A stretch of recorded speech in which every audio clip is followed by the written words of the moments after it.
আজকে আমরা মুসলমান জাতি, আমরা ঘুমিয়ে আছি, আমাদের নাকের ডগায় হারাম কাজ হচ্ছে। আপনার স্বাধীনতা আছে, আপনি করতে পারবেন। সংক্ষেপে বলে দিচ্ছি, আগামী শুক্রবার আবারও আলোচনা হবে গান বাদ্য শোনা এবং করা।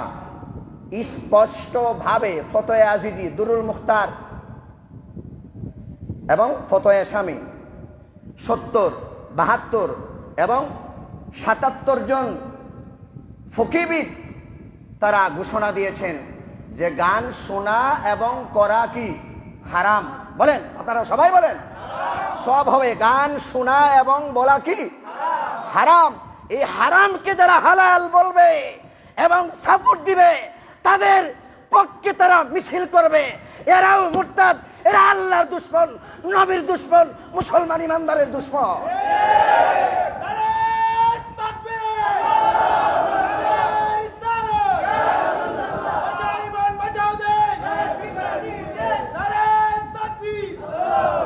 এই মিম্বর থেকে আওয়াজ আসতে হবে, প্রত্যেক মসজিদে, পাড়ায়, মহল্লায় উলামায়ে কেরাম এদের বিরুদ্ধে তাওহীদি জনতা রুখে দাঁড়াতে হবে। জোরে বলেন ঠিক কিনা? এটা মুসলমান বৃহত্তম মুসলিম দেশ। তুমি গান বাজনা করবা, এতে কোনো আমাদের বাধা নাই, করো। আমাদের বোঝানোর দরকার, আমি তোমাদেরকে বুঝাবো। তুমি মদ পান করবা, তোমার স্বাধীনতা। তুমি জিনা করবা, সেটা তোমার স্বাধীনতা। তুমি গাঁজা খাইবা, তোমার স্বাধীনতা। কিন্তু বলার ক্ষমতা আমার আছে। জোরে বলেন ঠিক কিনা? আমাকে গালি দাও, মারো, এতে কোনো অসুবিধা নাই। কিন্তু যখনই আল্লাহ এবং তার রাসূলের সামনে বেয়াদবিমূলক কথাবার্তা বলা হবে, কোনো বাচ্চাকে, কোনো মানুষকে ছেড়ে দিব না ইনশাআল্লাহ। জোরে বলেন ঠিক কিনা? সুতরাং সতর্ক করে দিচ্ছি সকল রাজনৈতিক দলের নেতাদেরকে, যারা এই দোষীদের পক্ষে কথা বলবেন, আগামী নির্বাচনে আপনাদের সাথে জবাব হবে ইনশাআল্লাহ। সতর্ক করে দিলাম, মুসলমানদেরকে খেপাইবেন না। মুসলমানের শরীরের রক্ত যদি গরম হয়ে যায়, পৃথিবীর কোনো শক্তি মুসলমানদেরকে থামিয়ে রাখতে পারবে না। এটা হারাম। আল্লাহকে গালি দিয়েছে আবুল সরকার, সূরা নাসের অপব্যাখ্যা করেছে। যেরকম ঠিক কিনা? আল্লাহর সাথে যারা নাফরমানি করলো, সুস্পষ্টভাবে মুসলমান থেকে খারিজ হয়ে গেছে।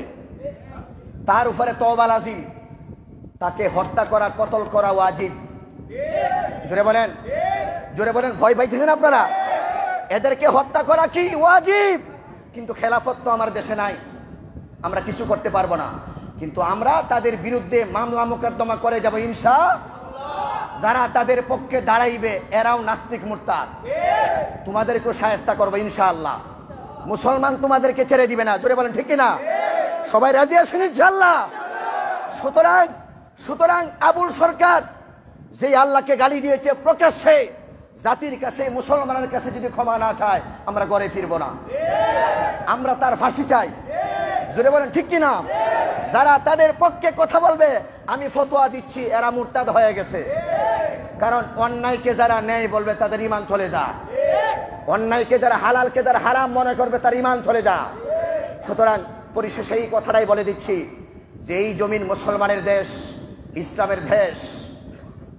ব্যক্তির চেয়ে নেতা বড়, নেতার চেয়ে দল বড়, দলের চেয়ে দেশ বড়, দেশের চেয়ে আমার কাছে আমার ধর্ম, আমার ইসলাম, আমার আল্লাহ রাসূল বড়। পৃথিবীর সব কিছু চলে যেতে পারে, জীবন দিতে পারে, আল্লাহ রাসূলের বিরুদ্ধে কথা বলতে দিতে পারবো না। তৈরি আছেন ইনশাআল্লাহ? সবাই তৈরি থাকবেন। এদের বিরুদ্ধে আমাদেরকে রুখে দাঁড়াতে হবে। কথা বলেন ঠিক কিনা?